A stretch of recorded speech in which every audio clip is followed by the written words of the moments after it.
குறிப்பாக அந்த heart attack, heart failure வர்றதுக்கான முக்கியமான காரணங்கள் என்னவா இருக்குது அப்படின்னு சொல்லலாம்.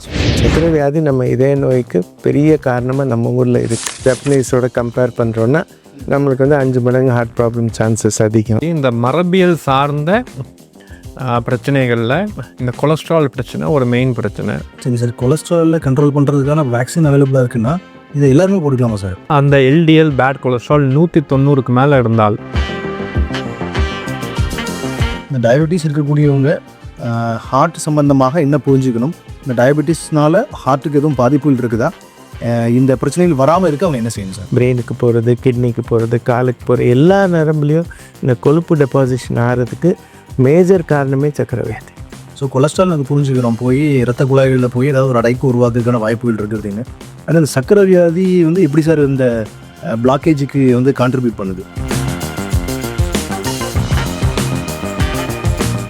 ஆனால் நம்ம இப்போ இருக்கிற லைஃப் ஸ்டைல் எப்படின்னா க்ரானிக் ஸ்ட்ரெஸ், அதாவது 24 மணி நேரமும் ஸ்ட்ரெஸ்ஸு. நம்மளுக்கு ஒரு மாரடைப்பு மாதிரி டவுட் இருக்குது. அப்போ நம்ம வீட்டுக்குள்ளேயே வேகமாக நடந்து நியரஸ்ட் படிக்கட்டு ஜஸ்ட் ஒரு ஃப்ளோர் ஏறி பார்த்தாலே, நான் ஒரு ஹார்ட்டோட எலக்ட்ரிஷியன் நான் சொல்லுவேன். அவர் டாக்டர் ஹார்ட்டோட பிளம்பர். ஒரு பிளம்பர் எலக்ட்ரிஷியன் கிட்ட தான் நீங்கள் பேசிட்டு இருக்கீங்க இப்போது. கரெக்ட். ஹார்ட் அட்டாக், கார்டியாக் அரெஸ்ட்டுங்கிறது வேறு. ஃபார் எக்ஸாம்பிள் இதயத்தோட மேலே ரைட் அண்ட் லெஃப்ட் ஏற்றத்துக்கு நடுவில் ஓட்டை இருக்குன்னா, இந்த வயர்லெஸ் பேஸ் மேக்கர்ஸ் சைஸுமே ரொம்ப சிறுசாக இருக்குது இல்லையா? இது டைரெக்டாக நம்ம கால் மூலமாக போய் ஹார்ட்டுக்குள்ளே ஒரு இடத்துல வச்சுட்டு வந்துடும், அவ்வளோதான். என்னோடய ஜென்ரேஷனுக்கு ஸ்மோக்கிங் தான் பெரிய வில்லன்னு சொன்னாங்க. இப்போ சிட்டிங் இஸ் த நியூ ஸ்மோக்கிங்கிறாங்க. தட் இஸ் உட்காந்துட்டே இருக்கோம், நம்ம ஆக்டிவிட்டி பண்ணாமல் இருக்குது.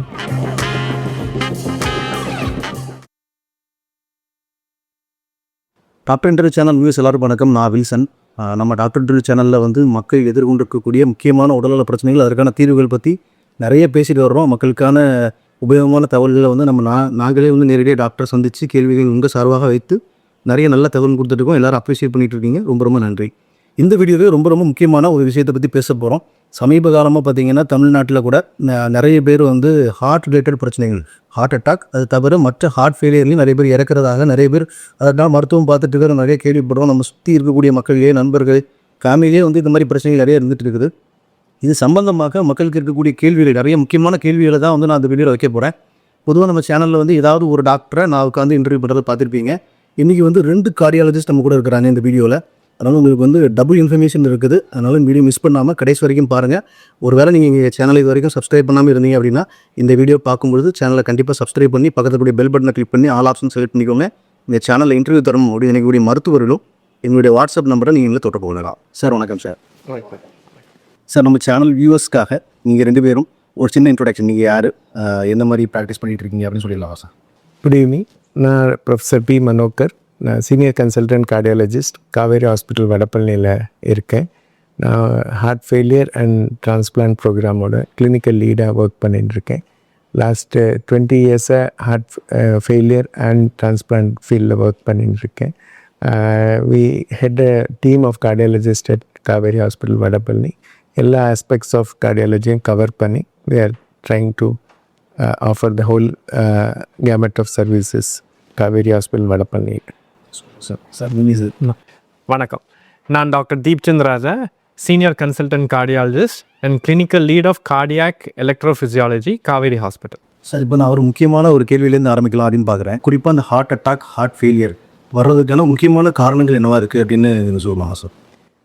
நம்ம நாட்டில் பார்த்திங்கன்னா, நீங்கள் ஃபஸ்ட்டுன்னு பார்த்தீங்கன்னா ஜெனட்டிக் பேக்ரவுண்ட் நாங்கள் சொல்லுவோம். தட் இஸ் இதே நம்ம ஃபேமிலியில் ப்ரீமெச்சூர் கொரோனரி ஆர்டரி டிசீஸ், நம்ம ஃபேமிலியில் இருக்க மேல் ரிலேட்டிவ்க்கு 40 வயசுக்கு முன்னாடியோ இல்லை ஃபீமேல் ரிலேட்டிவ்க்கு 50 வயசுக்கு முன்னாடியோ இதயத்தில் மாரடைப்பு வந்திருந்தால் அது நம்மளுக்கு இதயத்தில் நம்மளுக்கும் பிரச்சனை வர வாய்ப்பு அதிகம். ஸோ நம்ம கண்ட்ரியில் உலகத்தில் எந்த race, Africans, Chinese, Japanese, Caucasian யாரோட கம்பேர் பண்ணாலும் genetically Indians as a race heart டிசீஸ்க்கு மோஸ்ட் ப்ரீடிஸ்போஸ்ட். ஸோ அதுதான் நம்மளை பொறுத்தவரை மெயின் ரிஸ்க் ஃபேக்டர். நம்பர் 2ன்னு பார்த்திங்கன்னா, நம்ம ஊரில் சர்க்கரை வியாதி நம்ம இதய நோய்க்கு பெரிய காரணமாக நம்ம ஊரில் இருக்குது. இன்றைக்கி இதய நோய் ஒரு 100 பேருக்கு இருக்குன்னா அதில் கண்டிப்பாக 60லேருந்து 70 பேர் சர்க்கரை வியாதியும் இருக்குது, இதய நோய் இருக்குன்னு. உலகத்தில் எந்த நாட்டிலையுமே இதய நோய்க்கும் சர்க்கரை வியாதிக்கும் இந்த அளவுக்கு டென்ஸ் ரிலேஷன்ஷிப் கிடையாது. அதனால் நம்ம ஊரில் நம்பர் 2ன்னு பார்த்திங்கன்னா சர்க்கரை வியாதி தான் வரும். நம்பர் 3ன்னு பார்த்தீங்கன்னா நம்மளுக்கு வந்து ஸ்ட்ரெஸ்ஸுன்னு சொல்லலாம். தட் இஸ் வந்து அது வந்து சைக்கோ சோஷியல் மன அழுத்தம்னு சொல்லலாம். எந்த விதமான ஸ்ட்ரெஸ், சில பேருக்கு வந்து ஃபினான்ஷியல் ஸ்ட்ரெஸ் இருக்கலாம், சில பேருக்கு ஃபேமிலி இது மெரிட்டல் ஸ்ட்ரெஸ் இருக்கலாம். அந்த மாதிரி பல காரணத்தில் ஏதாவது காரணத்தினால ஸ்ட்ரெஸ் இருக்குது அவங்க ரிலேஷன்ஷிப்ஸ்லையோ அவங்க ஒர்க் பிளேஸ்லையோ. அது வந்து ஒரு மேஜர் காரணம் நம்ம கண்ட்ரியில் இருக்குது. 4வது மேஜர் காரணம்னு பார்த்திங்கன்னா ஸ்மோக்கிங் வந்து 20 வருஷத்துக்கு முன்னாடி இருந்ததுக்கு இன்றைக்கி கம்மியாக இருக்குது. பட் கண்டிப்பாக ஸ்மோக்கிங் ஸ்டில் ஒரு மேஜர் ரிஸ்க் ஃபேக்டராக இருக்குது. ஸோ என்னை பொறுத்தவரை இந்த டாப் 4னால் இந்த 4 காரணங்கள் தான் இருக்கும். அது தவிர பல மைனர் காரணங்கள் இருக்குது. அதிக இரத்த கொதிப்பு, blood pressure, cholesterol, diet, physical activity இல்லாமல் இருக்குது. இதெல்லாம் மைனர் காசஸில் கண்டிப்பாக வரும். பட் டாப் 4னால் இந்த 4 காசஸ் தான் இதை நோய்க்கு மெயின் காரணமாக இருக்கும். ஓகே சார், நீ இப்போ லிஸ்ட் பண்ண இந்த ரீசன்ஸில் ஒன்றா நான் இன்னும் கொஞ்சம் டீப்பாக தெரிஞ்சுக்கணும்னு நினைக்கிறேன் மக்கள் சார்பாக. ஃபஸ்ட்டு நீங்கள் சொன்னது எனக்கு ரொம்ப ஆச்சரியமாக இருந்தது. ஜெனட்டிக் ரீசன்ஸுமே இதில் இருக்குது அப்படின்னு. நம்ம இந்தியர்களுக்கு மற்ற நாடுகளை கம்பேர் பண்ணும்பொழுது ஜீன் வழியாகவே நமக்கு ஹார்ட் அட்டாக் வருவதற்கான வாய்ப்புகள் அதிகம் அப்படின்னு. இதை இன்னும் கொஞ்சம் புரிஞ்சுக்க முயற்சிக்கிறேன் சார். நம்ம ஃபேமிலி ஒருத்தருக்கு முன்னாடி ஹார்ட் அட்டாக் வந்திருக்கு அப்படின்னா ஒருத்தருக்கு வருவது திரும்ப அவருடைய ஃபேமிலியில் இன்னொருத்தருக்கு வருவதற்கான வாய்ப்பு எப்படி இருக்குது சார்? இவ்வளோ பர்சன்டேஜ் இந்த மாதிரி இருக்குது. இது வந்து 2 விதத்தில் புரிஞ்சுக்கலாம். ஜென்ரல் பாப்புலேஷன் ரிஸ்க்குன்னு ஒன்று புரிஞ்சுக்கலாம். ஜென்ரல் பாப்புலேஷன் ரிஸ்க்னால் இப்போ நம்ம ஜப்பனீஸோட கம்பேர் பண்ணுறோன்னா நம்மளுக்கு வந்து 5 மடங்கு ஹார்ட் ப்ராப்ளம் சான்சஸ் அதிகம். சைனீஸோட கம்பேர் பண்ணோன்னா 2.5 மடங்கு அதிகம். அந்த மாதிரி எல்லா ரேஸ் வைஸ் பார்த்திங்கன்னா காக்கேஷன், தட் இஸ் அமெரிக்காவில் இருக்கிறவங்க, யூரோப்பில் இருக்கிறவங்களோட 2 times மோரு. ஆஃப்ரிக்கன் அமெரிக்கன்ஸ், தட் இஸ் ஆஃப்ரிக்காவில் இருக்கிறவங்க, லாட்டின் அமெரிக்கன்ஸ், இவங்க எல்லாத்தோடையுமே 2 to 4 times மோர் ரிஸ்க் இருக்குது. ஸோ இது வந்து ரேஸ் ரிலேட்டட் ஜெனட்டிக் ரிஸ்க்குன்னு சொல்கிறேன். இன்னொன்று வந்து ஃபெமிலியல் ரிஸ்க், தட் இஸ் நம்ம ஃபேமிலியில் ஒருத்தருக்கு இருக்குது. அதில் வந்து இந்த ப்ரீமெச்சூர் கொரோனரி ஆர்டரி டிசீஸ்னு ஒரு வேர்டு இருக்குது. தட் இஸ் நம்ம ஒரு ஃபேமிலி மெம்பருக்கு, மேல் ஃபேமிலி மெம்பருக்கு, தட் இஸ் எங்கள் அப்பாக்கோ, சித்தப்பாக்கோ, பெரியப்பாக்கோ, கசின் பிரதருக்கோ 40 வயசுக்கு முன்னாடி இது மாரடைப்பு வருது. இல்லை ஃபீமேல் ரிலேட்டிவ், தட் இஸ் எங்கள் அம்மாவோ, பெரியம்மாவோ, சித்தியோ யாருக்காவது 50 வயசுக்கு முன்னாடி ஹார்ட் ப்ராப்ளம் இருக்குது. அதுதான் ஃபெமிலியல் ரிஸ்க். ஸோ சிம்பிளாக சொல்லப்போனால் என்னோடய தாத்தாக்கு 70 வயசில் ஹார்ட் ப்ராப்ளம் இருக்குது, எனக்கு இன்க்ரீஸ் ரிஸ்க்குன்னா கிடையாது. அவங்களுக்குமே சின்ன வயசுலேயே இருக்குது. ப்ரீமெச்சூர் கொரோனரி ஆர்டரி டிசீஸ் இருந்தால் ஃபெமிலியல் ரிஸ்க். சரி சார்.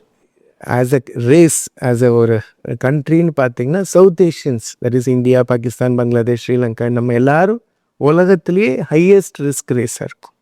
ஸோ இது 2 டிஃப்ரெண்ட் இஷ்யூஸ். ஒன்று genetic predisposition based on race, 2வது ஃபெமிலியல். ஸோ ஃபெமிலியல் ரிஸ்க் வந்து ஒன்லி இஸ் தேர் நம்ம ப்ரீமெச்சூராக யாருக்காவது இருந்தால் தான்.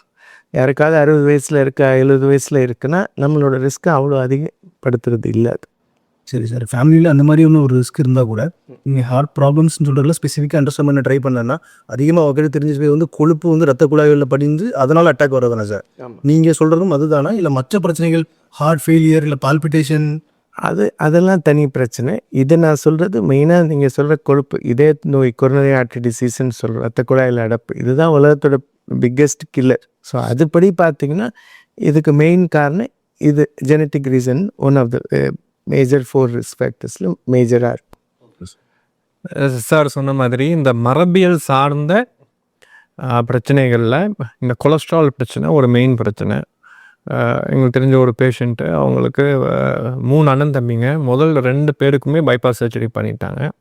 இவர் சந்தோஷமாக இருந்தார், எனக்கு வராது, எனக்கு இங்கே 2 பேருக்கு வந்துடுச்சு, நான் நல்ல லைஃப் ஸ்டைல் இருக்கேன், எந்த பிரச்சனை வராதுன்னு. கரெக்டாக அந்த 50 வயசு தாண்டும் பொழுது அவங்களுக்கும் ஹார்ட் அட்டாக் வந்துடுச்சு. பயங்கர ஃபிட்டாக நல்லா இருந்தால் அந்த மாதிரி சான்சஸ் இருக்குது.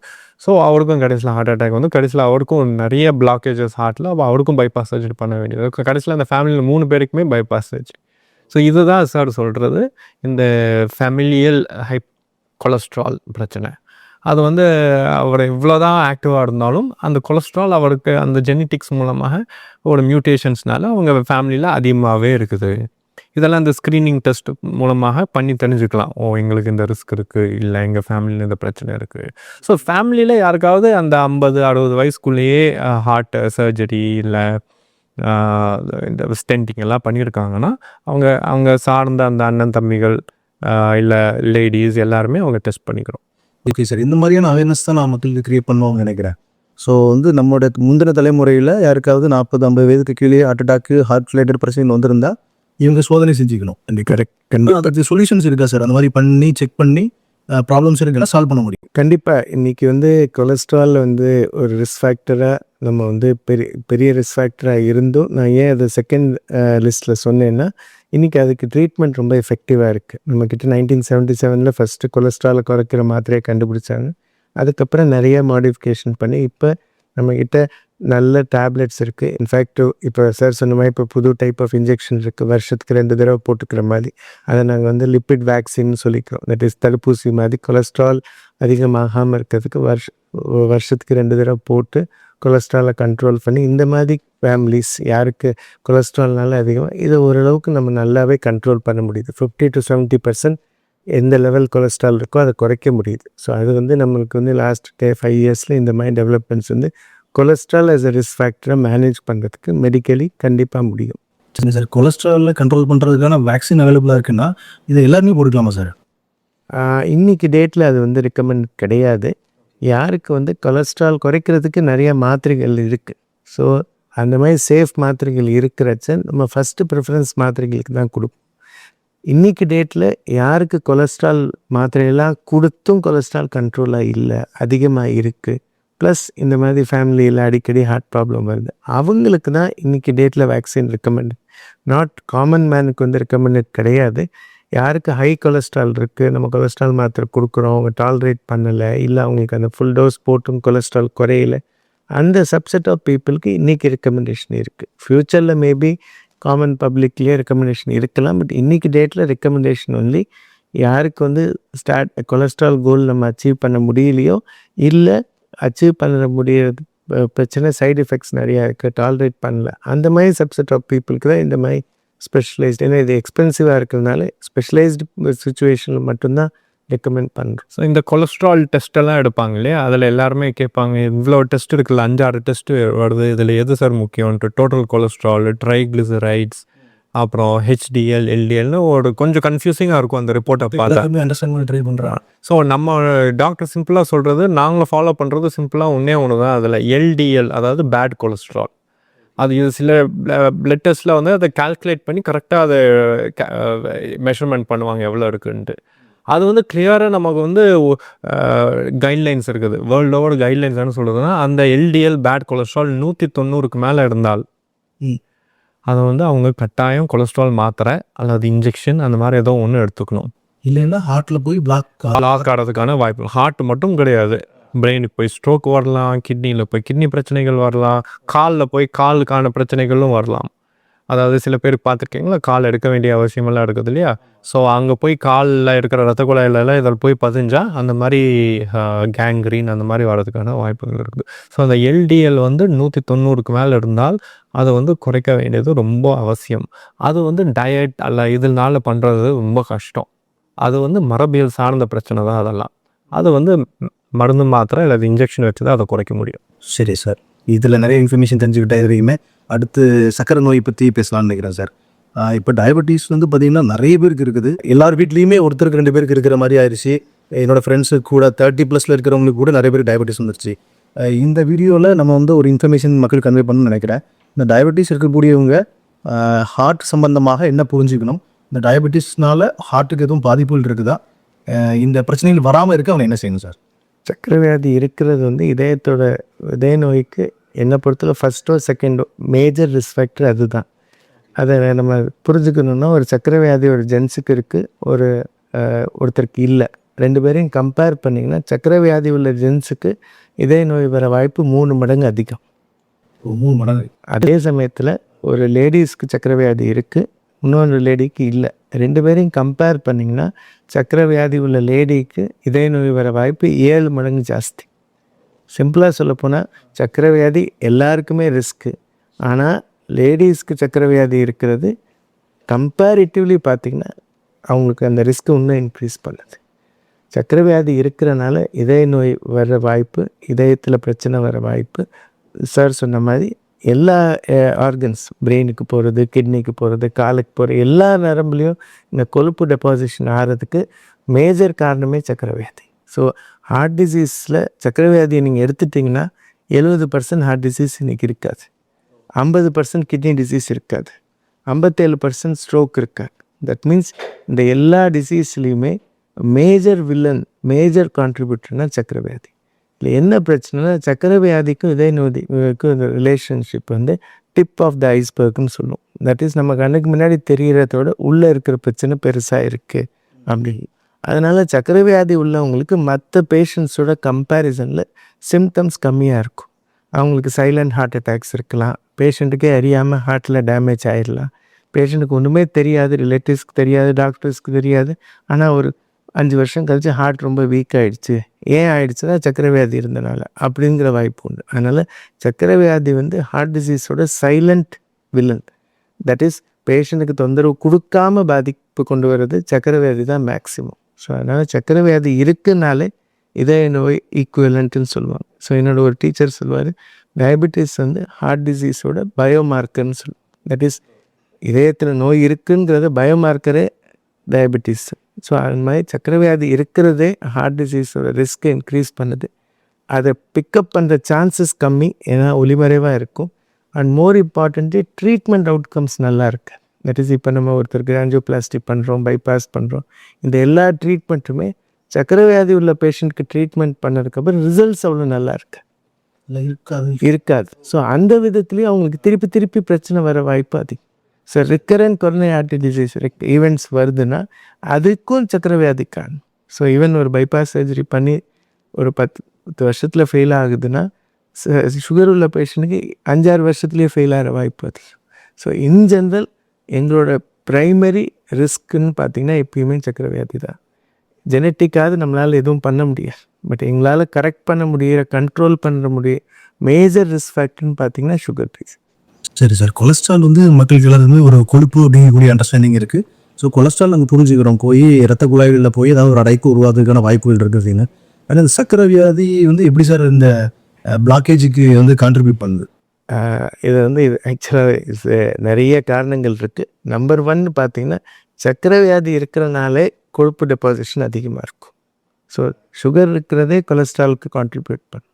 அதனால தான் சர்க்கரை வியாதி உள்ள எல்லா பேஷண்ட்டுக்கும் கொலஸ்ட்ரால் வேல்யூ எதுவாக இருந்தாலும் கொலஸ்ட்ரால் குறைக்கிற மாத்திரை கொடுக்கணும்னு நாங்கள் நம்புகிறோம். நம்பர் 2, சுகர் இருக்கிறனால இதயத்துக்கு போகிற ரத்த குழாய்க்குள்ளே இந்த பிளேட்லெட் அக்ரிகேஷன், தட் இஸ் ஒரு கணு எது வந்து கிளாட்க்கு ஹெல்ப் பண்ணுதோ அந்த பிளேட்லெட்டோட ஃபீச்சர்ஸே சுகர் அஃபெக்ட் பண்ணுது. ப்ளஸ் நம்ம இதயத்தோட எண்டோத்திலியம், தட் இஸ் எந்த இன்னர் கோட்டிங்னு சொல்லுவாங்க, எதனால் வந்து நம்ம ஹார்ட் அட்டாக் வர வாய்ப்பு அதிகமோ அதுலேயே சிக்னிஃபிகண்ட் எண்டோத்திலியல் டிஸ்ஃபங்க்ஷன் சுகர்னால இருக்குன்னு. ஸோ சர்க்கரை வியாதினால் மாரடைப்பு வர்றதுக்கு வந்து இன்ஃபேக்ட் 1000 காரணங்கள் இருக்குது. அதில் cholesterol one of the reason. So diabetes வந்து இந்த ஹார்ட்டை ரத்த குழாய்களில் மட்டும் கிடையாது, இந்த ஹார்ட்டில் ரத்த குழாய்கள் மட்டும் கிடையாது, அதில் ஹார்ட்டில் தசை இருக்குது, இந்த ஹார்ட்டுக்குள்ளே வேல்வ் இருக்குது, ஹார்ட்டுக்குள்ளே எலக்ட்ரிக்கல் வயர்ஸ் எல்லாம் இருக்குது. இது நிறைய பேருக்கு தெரியாது. ரத்த குழாய்கள் மட்டும் ஹார்ட்டு கிடையாது, அதில் தசை, இட் இஸ் பம்ப். ஹார்ட்டுங்கிறது ஒரு முக்கியமான பம்ப்பு, அதை ட்ரைவ் பண்ணுறதுக்கு எலக்ட்ரிக்கல் வயர்ஸ் இருக்குது.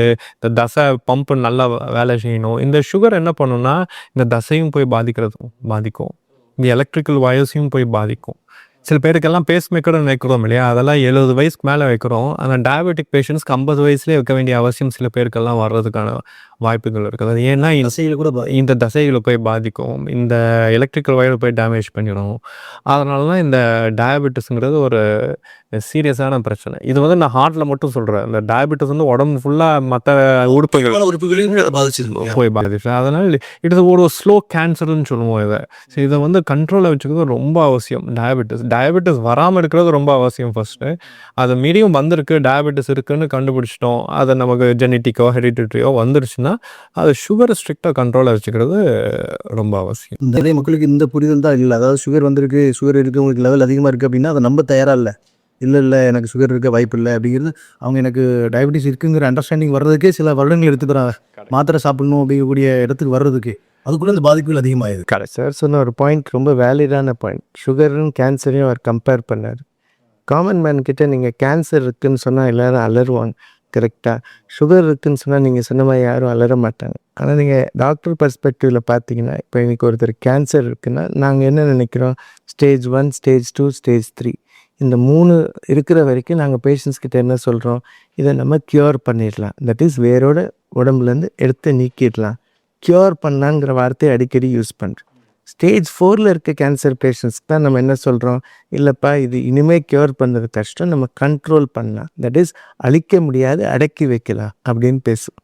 நான் சக்கரை வியாதி எடுத்துட்டிங்கன்னா அலோபதியை விட்டுருங்க, ஹோமியோபதி, நேச்சுரோபதி, எந்த ஸ்பெஷாலிட்டியாக இருக்கட்டும், யாருமே சக்கரை வியாதியை நான் அழிச்சிட்றேங்கிறத பேசுகிறதே கிடையாது. கரெக்டாக தான் யூஸ் பண்ணுறேன். ஸோ ஸ்டேஜ் 1ஆக இருக்கட்டும், டெர்மினல் ஸ்டேஜாக இருக்கட்டும், சக்கரை வியாதிக்கு நம்மக்கிட்ட இருக்கிற ஒரே ஆப்ஷன் என்ன, கண்ட்ரோல். யாருமே க்யூருங்கிற வேர்டை யூஸே பண்ணுறது இல்லையே.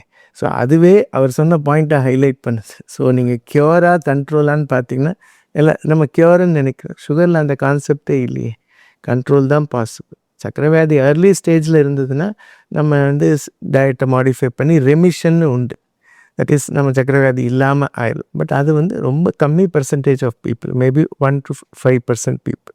அதர்வைஸ் ஒருத்தருக்கு எஸ்டாப்ளிஷ் சுகர்ஸ் இருக்குது, 5 வருஷம் 10 வருஷமாக இருக்குன்னா அவங்களுக்கு நம்ம என்ன பண்ணாலும் க்யூர் பண்ண போகிறதில்ல, கண்ட்ரோல் தான் பண்ண போகிறோம். அப்படி இருக்குதுன்னா அந்த ரிஸ்க் அவங்களுக்கு எப்பயுமே இருக்குது. நம்ம அந்த ரிஸ்க்கை குறைக்க தான் ட்ரை பண்ணுறோம், ரிஸ்க்கை அழிக்கணும் சரிப்படுத்தணுங்கிற வாய்ப்பு கிடையாது. இந்த டயபெட்டிஸ் வந்தவங்களுக்கு யூஸ்வலாக கொலஸ்ட்ரால் டெஸ்ட் எல்லாம் பண்ணுவாங்க. டாக்டர் மனோகர் சொன்னார் இல்லையா, கொலஸ்ட்ரால் டெஸ்ட் நார்மலாக இருந்தாலும் அந்த ஸ்டாட்டின்கிற ஒரு மாத்திரை, அந்த மாத்திரை பேர் ஸ்டாட்டின். இப்போது பொதுமக்கள் நிறைய பேருக்கு அந்த புதிய இருக்குது, அவங்களே கேட்குறாங்க இது வந்து ஸ்டாட்டின்கிற ஒரு மாத்திரை சாப்பிட வேண்டிய அவசியம் இருக்கா இல்லையாண்டு. ரொம்ப முக்கியமான மாத்திரை டயபெட்டிக் பேஷண்ட்ஸ்க்கு. எல்லா டயபெட்டிக் பேஷண்ட்ஸுமே அவங்க ப்ரிஸ்கிரிப்ஷனில் ஸ்டாட்டின் இருக்கா இல்லையான்னு பார்க்க வேண்டியது ரொம்ப அவசியம். ஸ்டாட்டின் இல்லைன்னா அவங்க டாக்டர்கிட்ட கேட்டு அந்த ஸ்டாட்டின் மெடிசன் ஆட் பண்ணிக்க வேண்டியது. பொதுவாக ஸ்டாட்டின்னா அது கொலஸ்ட்ராலை கம்மி பண்ணுற மெடிசன்னு சொல்கிறோம். பட் அது வந்து டயபெட்டிக் பேஷண்ட்ஸ் கொலஸ்ட்ரால் நார்மலாக இருந்தாலும் கொடுக்க வேண்டிய அவசியம் இருக்குது. ஸோ நிறைய விஷயங்கள் ஸ்ட்ரோக்கு இல்லை ஹார்ட் அட்டாக் இதை தடுக்கிறதுக்காக கொடுக்குறது இது. ஸோ டயபெட்டிக் பேஷண்ட்ஸ் ஸ்டாட்டின் கொடுக்க வேண்டியது ரொம்ப அவசியம். சார் அவங்களுக்கு டயபெட்டிக் பேஷண்ட்ஸுக்கு கூட சுகர் லெவல் வந்து ஒரு குறிப்பிட்ட அளவுக்கு மேலே இருந்து அது எடுக்கணுமா, இல்லை எல்லா பேஷண்ட்ஸுக்குமே அவங்களுக்கு பார்டருக்கு மேலே இருக்குது டேப்லெட் சாப்பிட்றாங்க அப்படின்னாலே எடுத்துக்கணும்? ஆமாம், அவங்களுக்கு சுகருக்கு ட்ரீட்மெண்ட் தேவைப்படுது அப்படின்னு ஒரு பேஷண்ட் இருந்தாங்கன்னா அவங்களுக்கு ஸ்டாட்டின் கொலஸ்ட்ரால் குறைக்கிற மாத்திரை எடுக்கிறது ஜஸ்டிஃபைட். ஏன்னா அவங்க 10 வருஷம் ரிஸ்க் வந்து சிக்னிஃபிகண்ட்டாக இருக்கும். அதனால் சுகர் இருக்குது, மாத்திரை சாப்பிட்ற நிலைமை இருக்குன்னா கண்டிப்பாக கொலஸ்ட்ரால் குறைக்கிற மாத்திரை அதோடு சேர்த்து போடுறது சேஃப் தான். சரி சார், அடுத்து இன்னொரு ரீசன் வந்து நீங்கள் சொல்லியிருந்தீங்க ஸ்ட்ரெஸ் ஒரு மெயின் ப்ராப்ளமாக இருக்குது அப்படின்னு. அதை பற்றி பேசலாம் சார். ஸ்ட்ரெஸ்க்கும் நம்ம ஹார்ட்டுக்கும் எந்த மாதிரி சம்மந்தம் இருக்குது, ஸ்ட்ரெஸ் அதிகமாக இருக்கிறவங்க ஹார்ட்டில் எந்த மாதிரி பிரச்சனைகள் சந்திச்சுட்டு இருக்கிறாங்க, நம்ம அதுலேருந்து தப்பிக்கிறதுக்கு என்ன செய்யலாம் சார்? இன்னைக்கு வந்து ஸ்ட்ரெஸ் அது வந்து சைக்கோ சோஷியல் ஸ்ட்ரெஸ்ன்னு சொல்லலாம், மன அழுத்தம்னு சொல்லலாம், எந்த விதமாக இருக்கலாம். மேரிட்டல் ஸ்ட்ரெஸ் இருக்கலாம், மேரிட் லைஃப்பில் பிரச்சனைகள் இருக்கலாம், ஃபினான்ஷியல் ஸ்ட்ரெஸ்ஸாக இருக்கலாம், ஏதாவது பிஸ்னஸில் லாஸ் ஆகிருக்கலாம், ஜாப் போயிடுச்சு அந்த மாதிரி இருக்கலாம், இல்லை இன் ஜென்ரல் எந்த காரணத்தினாலும் ஸ்ட்ரெஸ் இருந்தாலும் இதயத்துக்கு மாரடைப்பு வர வாய்ப்பு அதிகம். இன்ஃபேக்ட் நாங்கள் பேஷண்ட்ஸ் பார்க்குறச்ச நாங்கள் இப்போ ரெகுலராக கேட்குறதே இப்போ எதுவும் நடந்துதா, எதுவும் சம்பவம் நடந்துதா. ஏன்னா கண்டிப்பாக ஈவெண்ட்ஸ், தட் இஸ் ஈவெண்ட்ஸ்னால் ஹார்ட் அட்டாக்னு எங்கள் பாஷையில் சொல்கிறது, அது எல்லாமே related to some social happenings. ஏதாவது ஒரு வீட்டில் ஒரு பிரச்சனை இருக்கலாம், ஒர்க்கில் பிரச்சனை, இதயத்தில் இருக்க நோய் ரொம்ப நாளாக இருந்திருக்கலாம், சக்கரை வியாதி 40 வருஷமாக இருந்திருக்கலாம். பட் சமீபத்தில் அவங்களுக்கு ஒரு மேஜர் வீட்டில் பிரச்சனை, loss of a spouse, near one, ஏதாவது ஒரு ரீசன் இருக்குது, அதுதான் அந்த ப்ரெசிபிடேட்டிங் ஈவெண்ட்டாக இருக்குது. ஸோ முக்கால்வாசி பேருக்கு ஸ்ட்ரெஸ்ஸுங்கிறது என்னை பொறுத்தல ப்ரெசிபிடேட்டிங் ஈவெண்ட். ஸோ மன அழுத்தனால தான் ஹார்ட் அட்டாக் வந்துச்சுன்னு சொல்லாமல் சக்கரை வியாதி இருந்தது, கொழுப்பு சத்து இருந்தது, எல்லாம் இருந்தது. ஆனால் இப்போ ஒரு event, the patient loss the job, அதனால ஹார்ட் அட்டாக். ஸோ அந்த மாதிரி தான் சீக்வன்ஸ் இருக்கும். ஸோ சிம்பிளாக சொல்லப்போனால் பிரச்சனை உருவாக்குறதுக்குள்ள எல்லா மசாலாவும் மற்ற பிரச்சனைகள் உண்டாக்கும். அதை பற்ற வைக்கிற வேலை ஸ்ட்ரெஸ்ஸாக இருக்கும். ஸோ முக்கால்வாசி டைம் ஈவெண்ட்ஸ் அப்படி தான் இருக்கும். ஆஸ்பிரின் மாத்திரை கூட போட்டுருப்பான், ஆனாலும் அவங்களுக்கு ஒரு மாரடைப்பு வரும். கேட்டிங்கன்னா ஏதாவது ஒரு ஸ்ட்ரெஸ் அது வந்து கரெக்டாக அந்த ஈவெண்ட்டுக்கு அரௌண்டாக இருக்கலாம். அதனால தான் மாரடைப்பு வர்றதுக்கு ஸ்ட்ரெஸ் வந்து ஒரு பெரிய காரணம். இன்ஃபேக்ட் ஃபிசிக்கல் ஸ்ட்ரெஸ், இந்த மேரத்தான் ரேஸ் ஓடுறச்சு ஏன் ஹார்ட் அட்டாக் வருதுன்னா அவங்களும் நல்லா ஃபிட்டான பீப்புள் தானே. பட் ஒரு அளவுக்கு மீறி ஒரு ஃபிசிக்கல் ஸ்ட்ரெஸ் வரச்சு அந்த சுச்சுவேஷனில் ஃபிசிக்கல் ஸ்ட்ரெஸ் கூட சில பேருக்கு இதுதான் ஜிம்மில் இருந்தால் அதுவும் காரணமாக இருக்கலாம். ஸோ அதனால் stress of any form, physical, mental, social, எதுவாக இருந்தாலும் மாரடைப்புக்கு காரணமாக இருக்கலாம்.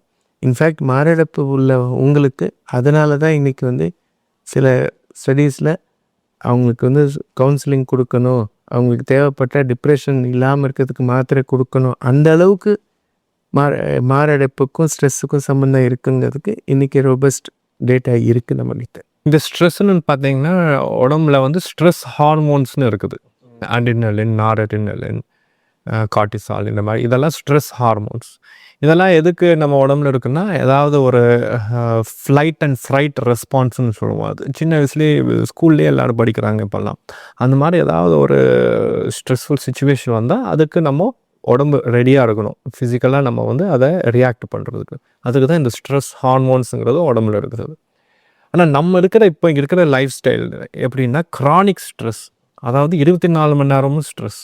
அந்த மாதிரி மாறிடுச்சு. அந்த மாதிரி மாறிடுச்சு. எந்நேரமே நம்ம வந்து அந்த ஃபுல் ஹை ஸ்பீட்லேயே இருக்கும், ரெடியாக இருக்கும். ஃபைட்டுக்கும் ஃப்ளைட்டுக்கும் சரி, ஃப்ளைட்டுக்கும் சரி, எந்நேரமும் ரெடியாக இருக்கும். அதனால் எப்போவுமே நமக்கு அந்த ஸ்ட்ரெஸ் ஹார்மோன்ஸ் ஃபுல்ல இருக்கிறதுனால உடம்புல இந்த ஸ்ட்ரெஸ் ஹார்மோன்ஸ் எந்நேரம் இவ்வளோ இருக்கிறது உடம்புக்கு நல்லது கிடையாது. அது வந்து உடம்புல இருக்கிற எல்லா உறுப்புகளையும் போய் பாதிக்கும். பிரெயின்லேருந்து கால் வரைக்கும் எல்லா உறுப்புகளையும் போய் பாதிக்கும். சுகர் வர்றதுக்கான வாய்ப்புகளும் அது ஒரு முக்கியமான காரணம். இதுக்கு ஸ்ட்ரெஸ்ஸுக்கு sleep is also very important. ஏன்னா தூங்கும் பொழுது யாரும் ஸ்ட்ரெஸ் ஆக மாட்டாங்க இல்லையா, அமைதியாக தான் தூங்கிட்டு இருப்பாங்க.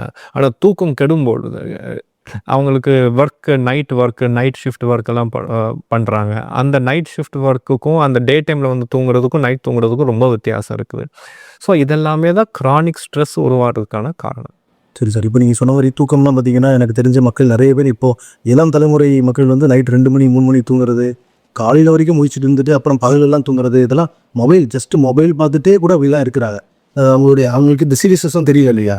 கரெக்ட். அந்த வந்து நைட்டு 7 மணிலேருந்து காலையில் 7 மணி அந்த பிரம்ம முகூர்த்தத்தில் எந்திரிக்கணும்னு சொல்கிறாங்க இல்லையா, அதில் அவ்வளோ முக்கியமான காரணங்கள் இருக்குது. ஸோ அந்த சன்ரைஸை பார்க்கணும், அந்த சன்செட்டுக்கு அப்புறம் தூங்கிடணும். அதே மாதிரி சாப்பிட்ற உணவும் சரி, அந்த சன்செட்டுக்கு முன்னாடி சாப்பிட்டு முடிச்சிடணும். கரெக்டாக அந்த சன்ரைஸ்க்கு அப்புறம் ஏர்லி பிரேக்ஃபாஸ்ட் ஆரம்பிச்சிடும். இந்த ஸ்லீப், ஃபுட்டு, வாட்டர், இது 3த்தையும் நம்ம காமன் மேலே கேட்டோன்னா எது முக்கியம்னு கேட்டால் எல்லாருமே கண்டிப்பாக என்ன சொல்லுவோம், வாட்டர் அண்ட் ஃபுட் வந்து மோர் இம்பார்ட்டண்ட். இது லாஜிக் கண்டிப்பாக. பட்டு வேர்ல்டு வார் 2 போது நாசிஸ் வந்து ஒரு கொடூரமான எக்ஸ்பெரிமெண்ட்லாம் பண்ணி பார்த்தாங்க. ஃபுட்டு கொடுக்காமல் இருக்குது, சாப்பாடு தண்ணி கொடுக்காமல் இருக்குது, அண்ட் தூங்க விடாமல் அண்ட் இதில் பார்த்தீங்கன்னா ரொம்ப surprising. I know it is a very bad example. But அந்த எக்ஸ்பெரிமெண்ட்டில் என்ன பார்த்தாங்கன்னா, தூங்க விடாமல் இருக்கிறவங்க வந்து will die in 7 days. Whereas food இல்லாமல் இருக்கவங்க will live the longest. So priority படி பார்த்திங்கன்னா ஸ்லீப், வாட்டர் அண்டு ஃபுட் அந்த மாதிரி ஆர்டரில் வருது. பட் வந்து எதுக்கு இது இம்பார்ட்டன்ட்னா, ஸ்லீப் டிப்ரிவேஷன் ஒரு பர்சனை 7 நாளில் கொலை பண்ணிடுது. அந்த அளவுக்கு அது இம்பார்ட்டன்ட். ஸோ ப்ரையாரிட்டி வைஸ் என்றைக்குமே இது 3த்தில் எல்லாமே இம்பார்ட்டன்ட் தான். 3த்தில் மோஸ்ட் இம்பார்ட்டன்ட் இருக்குதுன்னு பார்த்திங்கன்னா ஸ்லீப். அதை வந்து நம்ம மிஸ் பண்ணிட்டோம். அண்ட் மோஸ்ட் இம்பார்ட்டன்ட் சார் சொன்ன பாயிண்டில் quality of sleep also important. Quantity of sleep, quality of sleep. நிறைய பேர் வந்து குவாலிட்டி ஆஃப் ஸ்லீப்னால இன்றைக்கி கஷ்டப்படுறாங்க. ஃபார் எக்ஸாம்பிள், நிறைய பேர் இந்த குரட்டை பிரச்சனை இருக்கவங்களுக்கு அவங்க ஸ்லீப் டியூரேஷன் நிறையா இருந்தாலும் அவங்களோட குவாலிட்டி ஆஃப் ஸ்லீப் புவராக இருக்குது. ஸோ அதனால் என்ன ஆகுது, அவங்க 8 மணி நேரம் தூங்குறாங்க, 10 மணி நேரம் தூங்குறாங்க, ஆனாலும் அந்த குரட்டை விட்டுன்னு இருக்கனால அவங்களோட குவாலிட்டி அஃபெக்ட் ஆகிறனால அதனால் ஒரு பெரிய செட் ஆஃப் ப்ராப்ளம்ஸே வருது. ஸோ ஹார்ட் ப்ராப்ளமில் பார்த்திங்கன்னா எல்லா குரட்டை விடுறவங்களுக்கும் காமனாக பார்த்திங்கன்னா ப்ளட் ப்ரெஷர் வர வாய்ப்பு அதிகமாக இருக்குது. நுரையீரலுக்கு போகிற ரத்த குழாயில் ப்ரெஷர், பல்மனரி ஆர்டரியில் ஹைப்பர் டென்ஷன் அது அதிகமாக இருக்குது. இதே நோய் அதுவுமே அதிகமாக இருக்குது. சில எலக்ட்ரிக்கல் ப்ராப்ளம்ஸ் இருக்குது, திப்பில் டாக் ஆன் தட். அந்த மாதிரி பல விதத்தில் இதய நோய்க்கு வந்து பாதிப்பாக இருக்குது. சார் நீங்கள் எனக்கு இன்னொரு தகவல் கொடுக்கணும் சார். இப்போ இந்த குரட்டையினால் அவங்களோட ஸ்லீப் குவாலிட்டி பாதிக்கப்படுது, அதனால் ஹார்ட் ரிலேட்டட் வேறு பிரச்சனைகள் வருது அப்படின்னு நான் புரிஞ்சுக்க ட்ரை பண்ணுறேன். சரிதானா? முதல்ல அதன் பிறகு வந்து குரட்டை அப்படிங்கிறது வந்து பார்த்திங்கன்னா ஆல்மோஸ்ட் எல்லாருமே விடுறாங்க. சில நேரங்களில் ரொம்ப லேசானது, ரொம்ப டிஸ்டர்ப் பண்ணக்கூடிய அளவு குரட்டை விடுற சில பேர் தான் விடுறாங்க. அவங்களுக்கு தான் இந்த ரிஸ்க் இருக்கா, இல்லை லேசான குரட்டை, லேசான பிரச்சனை இருக்கிறவங்களுக்கு ரிஸ்க் இருக்கா சார்? இப்போது நம்ம எங்ககிட்ட வர பேஷண்ட்ஸே ரொம்ப ஸ்மார்ட். அவங்க எல்லாமே இப்போ கொஞ்சம் அந்த விழிப்புணர்ச்சியும் அதிகமாகிட்டு இருக்குது இந்த குரட்டை விடுறதுல. மூவிஸ் எல்லாம் வந்துருச்சு, நீங்களும் பார்த்துப்பீங்க. குட் நைட்னு ஒரு மூவி வந்துருச்சு, ரொம்ப நல்ல மூவி. இந்த குரட்டை விடுற பிரச்சனை பற்றியே எடுத்திருப்பாங்க அவங்க. இந்த குரட்டோட பிரச்சனை இருக்கிற பேஷண்ட்ஸ் டிப்பிக்கலாக என்ன சொல்லுவாங்கன்னா நம்மக்கிட்ட வந்து யூஸ்வலாக அவங்க கம்ப்ளைண்ட் பண்ணதில் அவங்க கூட இருக்கிறவங்க தான் கம்ப்ளைண்ட் பண்ணுவாங்க இவங்க குரட்டை அதிகமாக விடுறாதுன்ட்டு. என்னால் தூங்க முடியும். ஆமாம், இன்னொரு விஷயமும் சொல்லுவாங்க அவங்க. சரி இப்போ அப்பப்போ மூச்சு விடுறதை மறந்துடுறாங்க சார். குரட்டை விடும்பொழுது ஒரு கேப் விட்டுறாரு சார். எங்களுக்கு பயமாக போயிடுது, அவர் மூச்சு விடுறாரா இல்லைன்னே பயமாக போயிடுது. அதுக்கப்புறம் கொஞ்சம் நேரத்தில் திருப்பியும் எழுந்திரிச்சுக்கிறாரு. ஒரு சில பேஷண்ட்ஸ் அப்புறம் எந்திரிக்கும் பொழுது ஒரு ஸ்டார்ட்டிலோடு எந்திரிப்பாங்க. என்னாச்சு எனக்கு எதுவும் தெரியலையே, அந்த மாதிரி ஒரு என்னமோ ஒரு கெட்ட கனவு வந்த மாதிரி எந்திரிப்பாங்க. ஸோ இதெல்லாமே அறிகுறிகள் சிவியரான பிரச்சனைங்க. கேட்டிங்களே அது மைல்டான குரட்டையா இல்லை சிவியரான பிரச்சனைகள்லாம் இதில் தான் அறிகுறிகள் சிவியரான பிரச்சனைன்ட்டு. இன்னொரு விஷயம், அடுத்த நாள் குவாலிட்டி டே எப்படி இருக்குது, பிரிஸ்காக இருக்குதா இல்லை டயர்டாக இருக்குதா. சில பேர் டிராஃபிக் சிக்னலில் போனால் தூங்கிடுவாங்க. டிராஃபிக் சிக்னல் வெயிட் பண்ணும்போது தூங்கிடுவாங்க. செகண்ட்ஸ் ஃபுல்லாக தூக்கம். ஆமாம், தூக்கம் வந்துடுது. அப்போது அவங்களுக்கு டே டைமில் ரொம்ப ஈஸியாக டயர்ட் ஆகிடுறாங்க, ரொம்ப ஸ்லீப்பியாக இருக்குது அப்படின்னு ஃபீல் பண்ணாங்கன்னா அவங்களுக்கு குரட்டை இருந்த பிரச்சனை இருக்குது அப்படின்னா அவங்களுக்கு அது சிவியரான பிரச்சனைன்னு அர்த்தம். எனக்கு இம்பார்ட்டண்ட் வந்து சவுண்டோட இன்டென்சிட்டி கிடையாது. நீங்கள் சொன்ன மாதிரி மைல்டாக இருக்கிறவங்களுக்குள்ள சிவியர் அப்ஸ்ட்ரக்டிவ் ஸ்லீப் ஆப்னியா இருக்கலாம், ரொம்ப லவுடாக இருக்கிறவங்களுக்குள்ள கம்மியாக இருக்கலாம். அதனால் சார் சொன்ன மாதிரி அடிஷ்னல் ஃபீச்சர்ஸ் தான் இம்பார்ட்டன்ட். இந்த குரட்டை விடுறது நடுவில் நின்று போயிடுது, சவுண்டோட வால்யூம் இன்க்ரீஸ் ஆகிட்டு சடனாக ஸ்டாப் ஆகிடுது, அதுக்கப்புறம் ஒரு ஸ்டார்டிலோட திருப்பி இருக்கணும். இந்த மாதிரி சில பேத்தாலஜிக்கல் ஃபீச்சர்ஸ் இருக்கிற குரட்டை மோர் சிவியர். சார் சொன்ன வெரி இம்பார்ட்டண்ட்டாக டே டைம் சம்னலசன்ஸ். மீட்டிங்கில் உட்காந்துட்டு இருக்கச்சே தூங்கிடுறாங்க, லைட் ஆஃப் பண்ணோன்னு தூங்கிடுறாங்க, மீட்டிங் போயின்னு இருக்கு தூங்கிடுறாங்க, டிவி பார்த்துட்டே உட்காந்துட்டே தூங்கிடுறாங்க. இது எல்லாமே இன்டைரக்ட் க்ளூஸ் தட் இந்த குரட்டை சிக்னிஃபிகண்ட்டாக இருக்கும். பயங்கர லவுடாக இருக்குது, பட் அதே சமயத்தில் இந்த மாதிரி எந்த ஃபீச்சர்ஸும் இல்லைன்னா அது மைல்டாக கூட இருக்கலாம். சிவியராக சவுண்டு மைல்டாக இருக்குது, ஆனால் இந்த மாதிரி எல்லா ஃபீச்சர்ஸும் இருக்கிற வாய்ப்பும் உண்டு. அதனால தான் ஸ்லீப் ஸ்டடீஸ் பண்ணி யாருக்கு குரட்டைக்குனால பாதிப்பு இருக்குது யாருக்கு இல்லை, அதை ட்ரீட் பண்ணணுமா வேணாமா, ஸ்லீப் ஸ்டடிங்கிற டெஸ்ட்டு பண்ணி பார்த்தா தான் பாலிசோம்னோகிராஃபின்னு சொல்லுவோம். அது பண்ணி பார்த்தா தான் எந்த குரட்டை சிவியர், எந்த குரட்டை ட்ரீட்மெண்ட் பண்ணணும், எதுக்கு வந்து ட்ரீட்மெண்ட் தேவையில்லைங்கிற அறிகுறியே நம்மளுக்கு கிடைக்கும்.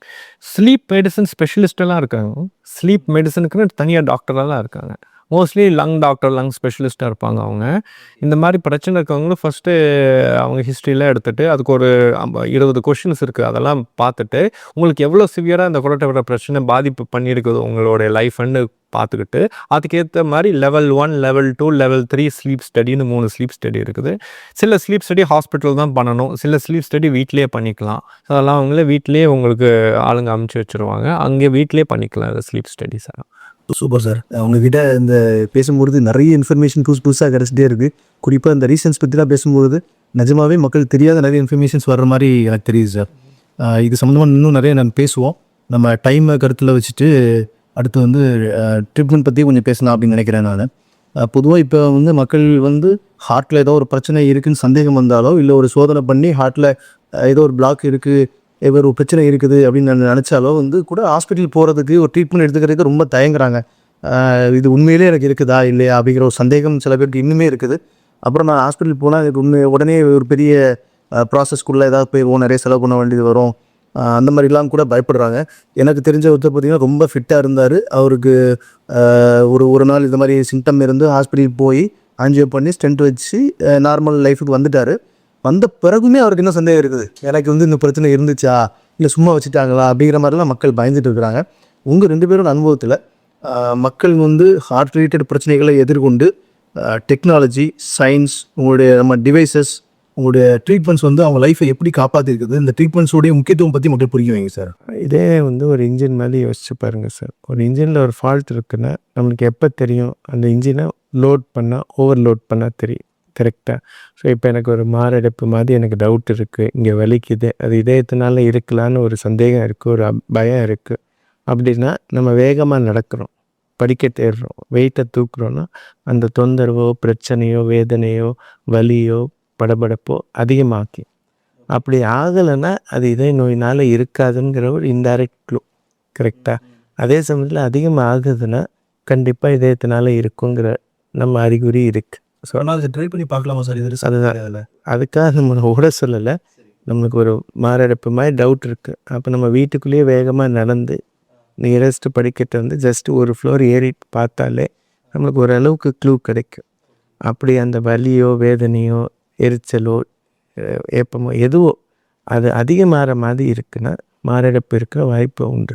ஸோ இந்த மாதிரி செல்ஃப் டெஸ்டிங் பண்ணி நம்ம அதுக்கப்புறம் டெசிஷன் எடுத்துகிட்டு ஹாஸ்பிட்டல் போகிறது இஸ் ஆல்வேஸ் ஒரு சேஃபான திங்.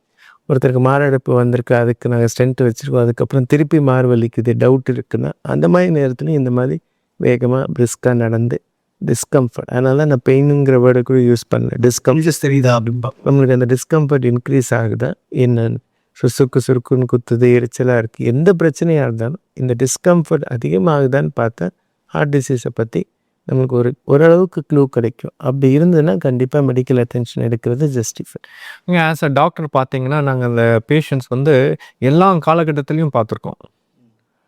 ஆரம்ப காலகட்டத்தில் அவங்களுக்கு எந்த பிரச்சனையுமே இல்லை, கொலஸ்ட்ரால் மட்டும் அதிகமாக இருக்குது, சில பேருக்கு டயபெட்டிஸ் இருக்குது, சில பேருக்கு நீங்கள் சொன்ன உங்கள் ஃப்ரெண்டு மாதிரி ஹார்ட் அட்டாக் வந்து அவங்களுக்கு ஸ்டென்ட் வைக்க வேண்டிய நிலைமை வந்துருக்குது, சில பேருக்கு அட்வான்ஸ் ஸ்டேஜில் கிட்னி பிரச்சனையாகி கிட்னி டிரான்ஸ்பிளான்ட் பண்ண வேண்டிய அவசியம் வந்துடுச்சு, சில பேருக்கு கால் எடுக்க வேண்டிய அவசியம் வந்துடுச்சு, ஆம்புடேஷன், ஏன்னா சுகர் அவ்வளோ பாதிப்பு வந்துடுச்சு சுகர்னால, சில பேர் ஸ்ட்ரோக் வந்து படுக்கையிலேயே இருக்காங்க, சில பேர் காரணம் இல்லாமல் செத்துட்டாங்க, டெத்து. நாங்கள் எல்லா ஸ்பெக்ட்ரும் ஆரம்பத்தில் கடைசி வரைக்கும் பார்த்துருக்கோம்.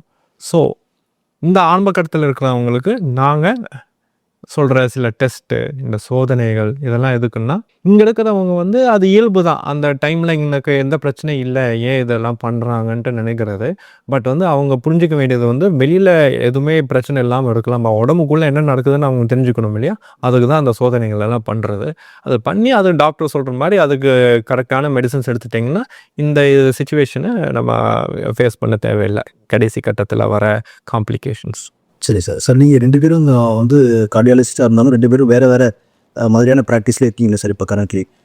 உங்களுடைய அனுபவத்தில் நீங்கள் ஒரு சில கேசஸ் இல்லை, நீங்கள் ஒரு சில கேசஸ் வந்து நம்மளுடைய ட்ரீட்மெண்ட் டிவைசஸ் வந்து எப்படி மக்களுடைய லைஃப்பை காப்பாற்றுது அதையும் சொல்லலாம் சார். எங்கள் கார்டியாலஜியில் பார்த்திங்கன்னா இன்டர்வென்ஷன் கார்டியாலஜின்னு சொல்கிறோம். தட் இஸ் இதயத்தில் இருக்கிற ரத்த குழாயில் இருக்கிற அடப்பை நீக்கிறதுக்கு உள்ள டெக்னிக்கு. இது 1977 அவைலபிளாக இருக்குது. இதுதான் உயிரை காப்பாற்றுறதுல மேக்ஸிமம் எஃபெக்ட் பண்ணியிருக்கு. தட் இஸ் ஒருத்தருக்கு ஒரு மாரடைப்பு வருதுன்னா, ஒரு ரத்த குழாய் 100% மூடி இருக்குன்னா அதை ப்ரைமரி ஆஞ்சியோபிளாஸ்டின்னு சொல்லி ஓப்பன் பண்ணுறது, அந்த ரத்த குழாயை ஓப்பன் பண்ணி ஸ்டென்ட் வைக்கிறது தான் இன்றைக்கி டேட்டில் லாஸ்ட் 60 வருஷத்தில் கார்டியாலஜியில் பிக்கெஸ்ட் அச்சீவ்மெண்ட்டுன்னு நான் ஃபீல் பண்ணுறேன்.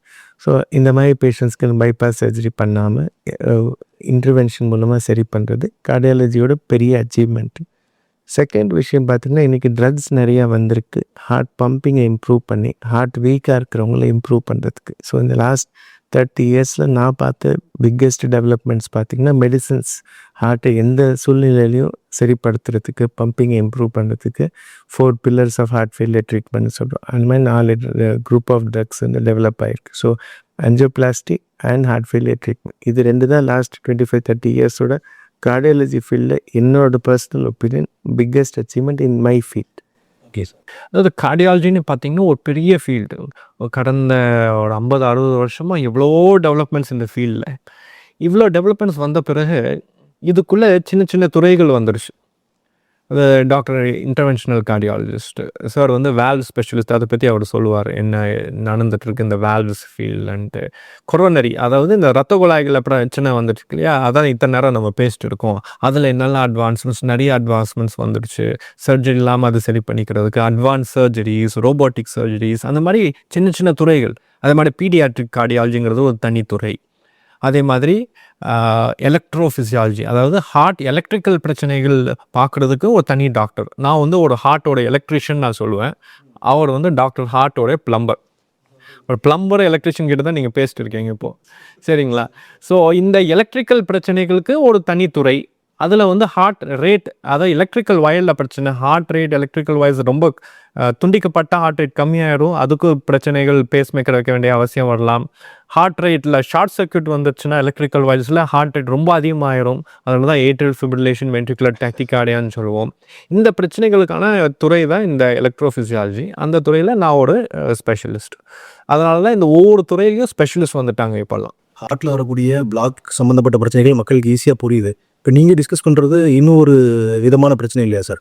இது மக்கள் நிறைய பேர் பாதிக்கப்பட்டிருக்காங்க. அதில் ஆமாம், சொன்ன மாதிரி ஹார்ட்டில் ரத்த குழாய்கள் மட்டும் இல்லை, வால்வ் இருக்குது, எலக்ட்ரிக்கல் வயர்ஸ் எல்லாம் இருக்குது. இந்த எலக்ட்ரிக்கல் வயர்ஸில் வர பிரச்சனைகள் தான் ஹார்ட் ரேட் கம்மியாகிறதும் சரி, ஹார்ட் ரிதம் பிரச்சனைகள் ரொம்ப அதிகமாக போகிற பிரச்சனைகளும். இந்த ஹார்ட் ரேட் ரொம்ப கம்மியாக போச்சுன்னா அது வந்து ஹார்ட் வயர்ஸ் வந்து தேய்மானம்னு சொல்லலாம். ஹார்ட்டுக்குள்ளே தேய்மானம்னால அது எலக்ட்ரிக்கல் வயர் துண்டிக்கப்படுது. அவங்களுக்கு வந்து இந்த பேஸ் மேக்கர் வைக்க வேண்டிய அவசியம் வர்றதுக்கான இது ஒரு எக்ஸ்ட்ரா டிவைஸ் சார் பேஸ் மேக்கர்லாம். ஆமாம், ஒரு பேஸ் மேக்கருங்கிறது ஒரு தீப்பெட்டி சைஸில் ஒரு டிவைஸு. 3 விதமான பேஸ் மேக்கர் உண்டு. ஒரு சிம்பிளான பேஸ் மேக்கருங்கிறது ஹார்ட் ரேட் கம்மி ஆகாமல் போகிறதுக்கு இது ஸ்கின்னு கீழே வச்சுருவோம். அது ஹார்ட்டுக்கு எலக்ட்ரிக்கல் வயர் மூலமாக ஒன்று கனெக்ட் பண்ணி விட்டுருவோம். இது என்ன பண்ணுவோம், ஹார்ட் ரேட்டு 60 இல்லை 70 கீழே போக விடாது. இது ஒரு விதமான பேஸ் மேக்கர். அதே மாதிரி ஒரு அட்வான்ஸ்டு பேஸ் மேக்கர் என்னென்னா ஐசிடி டீஃபிபிரிலேட்டர்னு சொல்லுவோம். அதாவது ஹார்ட் ரேட் ரொம்ப அதிகமாக போச்சுன்னா அது ஷாக் கொடுத்து சரி பண்ணிடும். 3வது விதமான பேஸ் மேக்கர் என்னென்னா ஹார்ட் பம்பிங் கம்மியாக இருக்குது இல்லையா, அவங்களுக்கு பல்ஸ் கொடுத்து அந்த ஹார்ட் பம்பிங் அதிகப்படுத்துறது பேஸ் மேக்கர், சிஆர்டின்னு சொல்லுவோம். இதுதான் பேஸ் மேக்கரோடைய 3 வகைகள். சரி இந்த அவேர்னஸ் வந்து மக்களுக்கு இருக்கா? இந்த மாதிரி பிரச்சனைகளோட வந்து இந்த டிவைசஸ் யூஸ் பண்ணி லைஃப் சேவ் பண்ணக்கூடிய மக்கள் இருக்காங்க. ஆமாம், இந்த ஐசிடிங்கிறது ஒரு லைஃப் சேவிங் டிவைஸ். ஏன்னா இந்த வென்ட்ரிகுலர் டெக்கிகார்டியான்னு வந்துச்சுன்னா, இந்த ஐசிடி இல்லைன்னா வச்சுக்கோங்க, அவங்களுக்கு கார்டியாக் அரெஸ்ட் மூலமாக நிறைய பேர் செத்து போயிடுறாங்க. அவங்களுக்கு இப்போல்லாம் ஸ்விம்மிங் பூல்லலாம் பார்த்தீங்கன்னா ஒரு டீஃபிபிரிலேட்டர்னு ஒரு மிஷின் வச்சுருப்பாங்க. அவங்களுக்கு யாராவது கார்டியாக் அரெஸ்ட் வந்துருச்சுன்னா இந்த டீஃபிபிரிலேட்டர் வச்சு தான் அவங்களுக்கு ஷாக் கொடுத்து அவங்கள சரி பண்ணுவாங்க. இந்த டிவைஸ் அதை பண்ணிக்கிட்டே இருக்கு. ஆமாம், இந்த டிவைஸ் யாருக்கு அந்த பிரச்சனை கண்காணிச்சுட்டே இருக்கும். யாருக்கு இந்த வென்ட்ரிகுலர் டெக்கிகார்டியா வந்துச்சுன்னா அதை வந்து அது சரி பண்ணணும். எல்லாருக்கும் வைக்கிறது இல்லை இல்லையா, யாருக்கு அது தேவையோ நாங்கள் பார்த்துட்டு சொல்லுவோம், உங்களுக்கு இது வர்றதுக்கான ரிஸ்க் உங்களுக்கு அதிகம். ஸோ நீங்கள் இந்த மாதிரி இந்த ஐசிடிங்கிற ஒரு பேஸ் மேக்கர் நீங்கள் வச்சுக்கிறது நல்லது. உங்களுக்கு எப்பயாவது உங்களுக்கு இந்த ஹார்ட் ரேட் ரொம்ப அதிகமாக போச்சுன்னா இது ஷாக் கொடுத்து உங்களை உயிரை காப்பாற்றிடும். அதே மாதிரி இந்த சிஆர்டிங்கிற பேஸ் மேக்கர் வந்து ஹார்ட் பம்பிங்கை அதிகப்படுத்தும். ஸோ உங்களுடைய அந்த மூச்சு திணறல் இருக்கிறவங்களுக்கு இந்த எலக்ட்ரிக்கல் பல்ஸ் கொடுத்து அதிகப்படுத்தி உங்களுடைய பம்பிங்கை ஒரு 5-10% 10% அது அதிகப்படுத்தி கொடுக்கும். ஹார்ட் அட்டாக்ஸ்னு இறந்து போகிற நிறைய மக்கள் இருக்கிறாங்க. ஆனால் அந்த கேட்டகரிக்குள்ளே இந்த பிரச்சனையை ஃபேஸ் பண்ணி அட்டாக் வந்து இறந்தவங்களும் இருக்கிறாங்களா? கரெக்ட். ஹார்ட் அட்டாக், கார்டியாக் அரெஸ்ட்டுங்கிறது வேறு. ஹார்ட் அட்டாக்குங்கிறது இரத்த குழாய்களில் வர அடைப்பு. கார்டியாக் அரெஸ்ட்டுக்கு பல காரணங்கள், ஹார்ட் அட்டாக் ஒரு காரணம். ஓகே, ஸோ இதுதான் வந்து காமனான பிரச்சனை இல்லையா? சிம்பிளாக சொல்லப்போனால் ஹார்ட் அட்டாக்குங்கிறது ஒரு மெக்கானிக்கல் ப்ராப்ளம். தட் இஸ் ரத்த குழாயில் அடைப்பு இருக்குது. ஃபைனல் ஈவெண்ட் ஹார்ட் அட்டாக்னால ஃபைனல் ஈவெண்ட் என்ன, ஹார்ட் வேலை செய்கிறது நிறுத்திடுது. அது ஒரு எலக்ட்ரிக்கல் ஈவெண்ட். அது வந்து பல காரணம் ஃபைனல் ஈவெண்ட்டாக இருக்கலாம். ஹார்ட் ரேட் சார் சொன்ன மாதிரி வென்ட்ரிகுலர் டேக்கிகார்டியா, வேறு வென்ட்ரிகுலர் ஃபிபிரிலேஷன், இந்த மாதிரி ஃபைனல் ஈவெண்ட் வந்து எலக்ட்ரிக்கலாக இருக்கும். ஸோ மெக்கானிக்கல் ஈவெண்ட் வந்து ஹார்ட் அட்டாக்கு, அதோட final event that is cardiac arrest, heart வேலை செய்கிறத நிறுத்திடுது, எலக்ட்ரிக்கல் ஆக்டிவிட்டி, அது வந்து கார்டியாக் அரெஸ்ட்டு.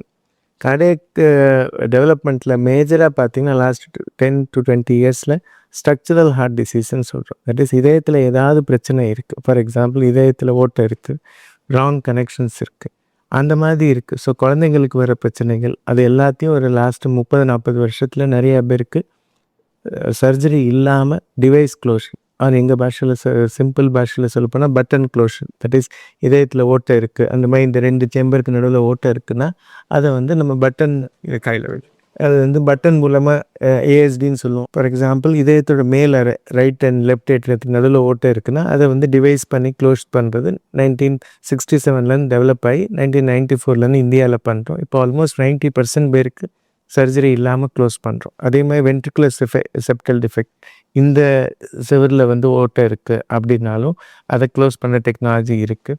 அதே மாதிரி பிடிஏ, இந்த 2 இதுக்கும் கனெக்ஷன் ராங் கனெக்ஷன் இருக்குது, அதை வந்து க்ளோஸ் பண்ணுறதுக்கு டிவைசஸ் லாஸ்ட் 20-30 இயர்ஸாக பண்ணிட்டு இருக்கோம்.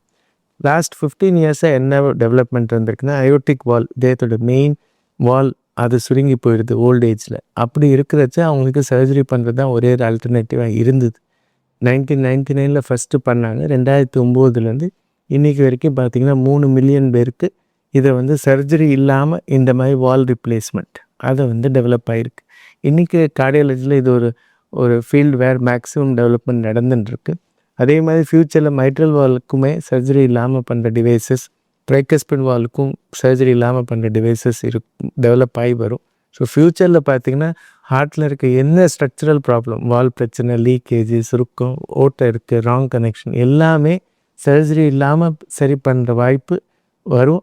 ஆல்ரெடி 90% பேருக்கு பண்ணிட்டு இருக்கோம். இன்னும் ஃபர்தர் பேருக்கு அது பண்ண வாய்ப்பு டெவலப் ஆக சான்சஸ் இருக்குது. சரி சார், வால்வ் சம்மந்தப்பட்ட பிரச்சனைகள்லாம் நீங்கள் சொன்ன சொல்யூஷன் இருக்குல்ல சார், அதெல்லாம் பெர்மனன்ட் சொல்யூஷன் ஒரு தடவை அதை பண்ணிட்டா போதுமா? ஜென்ரலாக இந்த வால்வ் வந்து நம்ம மேன்மேட் வால்வ் இல்லையா, ஸோ அதோட லாஞ்சிவிட்டி கடல் கொடுத்த வால்வ் அளவுக்கு கிடையாது. ஸோ இன்றைக்கி பெஸ்ட்டு வால்வ் இதுன்னு பார்த்தீங்கனாலும் 15லேருந்து 20 வருஷம் அதோட லாஞ்சிவிட்டி இருக்குது. ஸோ ஓப்பன் ஹார்ட் சர்ஜரி பண்ணுற வால்வுக்கும் லாஞ்சிவிட்டி கம்மி. ஏன்னா மெட்டீரியலாக இருக்கட்டும், இல்லை எனி நம்ம பண்ணுற டிசைனாக இருக்கட்டும், கடவுள் டிசைனோட கம்பேர் பண்ணிங்கன்னா அதோட லாஞ்சிவிட்டி கம்மி தான். ஸோ நிறைய பேருக்கு 15 இயர்ஸ் கழிச்சு 20 இயர்ஸ் கழிச்சு திருப்பி ஆப்ரேஷன் பண்ணி சரி பண்ணுற மாதிரி வாய்ப்பு இருக்கும். ஏன்னா நம்ம வால்வோட லாஞ்சிவிட்டி அவ்வளோதான். சார், நீங்கள் பேஸ் மேக்கர் பற்றிலாம் சொல்லியிருந்தீங்க சார். பேஸ் மேக்கருங்கிறது வந்து பாடிக்கு உள்ளே வைக்கிறது, பட் அதில் வயர்லாம் கூட இருக்குமா? அதனால் மக்களுக்கு தொந்தரவு இருக்குமா? அது எப்படி அவங்களுக்கு டிஸ்கம்ஃபர்ட் எதுவும் கொடுக்குமா சார்? கரெக்ட். பேஸ் மேக்கர் நான் சொன்னேன்னு ஒரு தீப்பெட்டி சைஸில் ஒரு பேட்ரி. இந்த பேட்ரி வந்து இங்கே ஸ்கின்னு கீழே வச்சுருவோம். இந்த மாதிரி வயர்ஸ் மூலமாக ஹார்ட்டுக்குள்ளே இந்த வயர்ஸை நுழைச்சிடுவோம். இந்த வயர்ஸ் வந்து பல்ஸ் கொடுக்கும். இதுதான் பொதுவாக யூஸ் பண்ணுற இந்த பேஸ் மேக்கர்னால இங்கே ஒரு மினி சர்ஜரி மூலமாக தான் இதை உள்ளே வைக்க முடியும். சில பேருக்கு இன்ஃபெக்ஷன் வர்றதுக்கான வாய்ப்புகள் இருக்குது, ஸ்பெஷலி இந்த டயபெட்டிக் பேஷண்ட்ஸ், இல்லை சில முதியோர்கள் 75-80 வயசுக்கு மேலே இருக்கிறவங்க, அவங்களுக்கு இந்த புண்ணு ஆடுறதுக்கு ரொம்ப டைம் ஆகலாம். அவங்களுக்கு இன்ஃபெக்ஷன் வர்றதுக்கான வாய்ப்புகள் இருக்கலாம். இந்த வயர்ஸ்ன்னு பார்த்தீங்கன்னா, இந்த வயர்ஸ் வந்து ஒரு 10லேருந்து 70 வருஷத்துக்கு அப்புறம் ஒரு 5% பேருக்கு இந்த வயர்ஸ் பிரேக் ஆகலாம். இதெல்லாம் நார்மலாக வைக்கிற பேஸ் மேக்கர்ஸ். புதுசாக இப்போ என்ன வந்திருக்கு, இந்த வயர்லெஸ் பேஸ் மேக்கர்ஸ் வந்திருக்கு. ஓகே. இந்த வயர்லெஸ் பேஸ் மேக்கர்ஸ் சைஸுமே ரொம்ப சின்னதாக ரொம்ப சிறுசாக இருக்குது இல்லையா, இது டைரெக்டாக நம்ம கால் மூலமாக போய் ஹார்ட்டுக்குள்ளே ஒரு இடத்துல வச்சுட்டு வந்துடும். அவ்வளோதான். டெக்னாலஜி ரொம்ப ஆச்சரியம். ரொம்ப டெவலப்மெண்ட்ஸ் வந்திருக்கு. இது கடந்த 10 வருஷமாக இருக்குது இந்த வயர்லெஸ் பேஸ் மேக்கர். இந்தியாவில் கடந்த 2 வருஷமாக இருக்குது இந்த வயர்லெஸ். இல்லாமல் கம்யூனிகேஷன்ஸ்லாம் சார், அது எல்லாமே சயின்டிஃபிக் மைக்ரோ எலக்ட்ரானிக்ஸ்ங்க. இதெல்லாமே உள்ள என்ஜினியர்ஸ் பண்ண இந்த மார்வல்ஸ். இதெல்லாம் இது வந்து உள்ள நிறைய எலக்ட்ரானிக் சிப்ஸ் எல்லாமே உள்ளே இருக்குது. அது வந்து என்ன பண்ணும், இது பேஸ் மேக்கர் வேலையும் பண்ணும், அதே மாதிரி இன்ஃபர்மேஷன் ஸ்டோர் பண்ணிகிட்டே இருக்கும்.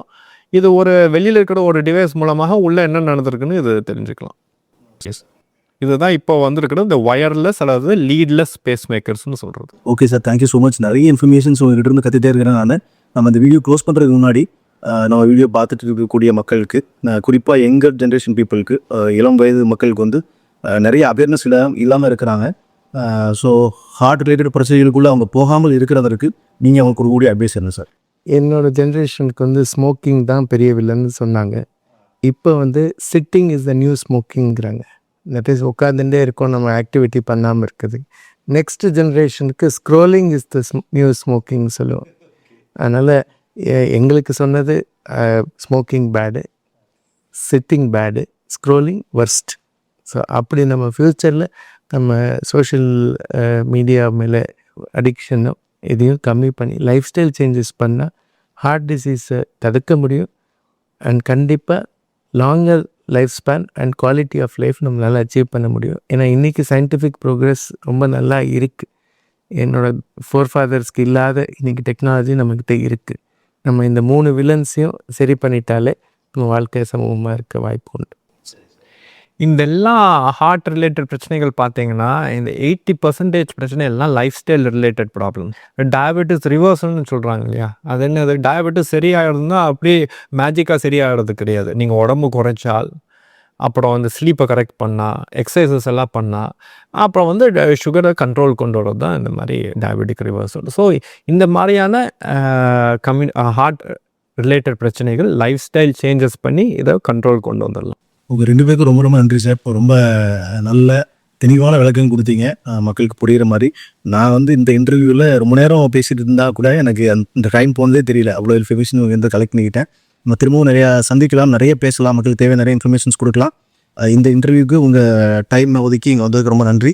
நான் வந்த பிறகு கூட பார்த்தேன், அவங்க நிறைய ஃபோன் கால்ஸ் வந்துகிட்டே இருந்தது, பேஷண்ட்ஸ்லாம் கூப்பிட்டு இருந்தாங்க. ரொம்ப ரொம்ப நன்றி. நம்ம திரும்ப சந்திக்கலாம் சார். நன்றி. நம்ம சேனலில் இந்த வீடியோவை பொறுமையாக கடைசி வரைக்கும் பார்த்த வியூவர்ஸ் எல்லாத்துக்கும் ரொம்ப நன்றி. இந்த வீடியோ உங்களுக்குலாம் ரொம்ப பிடிச்சிருந்துருக்கும், ரொம்ப உபயோகமாக இருந்திருக்கும் அப்படின்னு நான் நினைக்கிறேன். ஏன்னா நம்ம நிறைய விஷயங்கள் நமக்கு ஹார்ட் சம்மந்தமாக வீடியோக்கள் பார்த்து யூடியூப்பில் இல்லை இன்டர்நெட்டில் தெரிஞ்சு வச்சுருந்துருப்பீங்க. அதையும் தாண்டி புதிதாக நிறைய இன்ஃபர்மேஷன் சொல்லியிருந்தாங்க. அதுவும் மக்களுக்கு புரிகிற வகையில் ரொம்ப எளிதான மொழியில் சொல்லி கொடுத்ததுனால எனக்கு எல்லாருக்குமே ரொம்ப உபயோகமாக இருந்திருக்குன்னு நினைக்கிறேன். வீடியோ பிடிச்சிருந்துச்சு அப்படின்னா வீடியோவை தராமல் லைக் பண்ணிடுங்க. வீடியோடைய கமெண்ட் செக்ஷனில் உங்களுக்கு இருக்கக்கூடிய கேள்விகள், சந்தேகங்கள் எதுவாக இருந்தாலும் எழுதுங்க. எங்களால் முடிஞ்ச அளவுக்கு அதுக்கு பதில் சொல்ல நாங்கள் முயற்சி பண்ணுறோம். அதே மாதிரி இந்த வீடியோவை நிறைய மக்களுக்கு போய் சேர்ற மாதிரி நீங்கள் ஷேர் பண்ணுங்கள். நிறைய பேரோட உயிரை காப்பாற்றுறதுக்கு நம்மவும் ஒரு காரணமாக இருக்கலாம். அதனால் இந்த வீடியோவை உங்களுக்கு தெரிஞ்ச குரூப்பில் குறிப்பாக 40 வயதுக்கு மேற்பட்டவருக்கு எல்லாத்துக்குமே போய் சேர்ற மாதிரி வீடியோ ஷேர் பண்ணுங்கள். திரும்பவும் உங்களுக்கு உபயோகமான இன்னொரு நல்ல வீடியோவோடு உங்களை சந்திக்கிறேன். அது வரைக்கும் உங்களிடமிருந்து விடைபெறுவது உங்கள் வில்சன். நன்றி, வணக்கம்.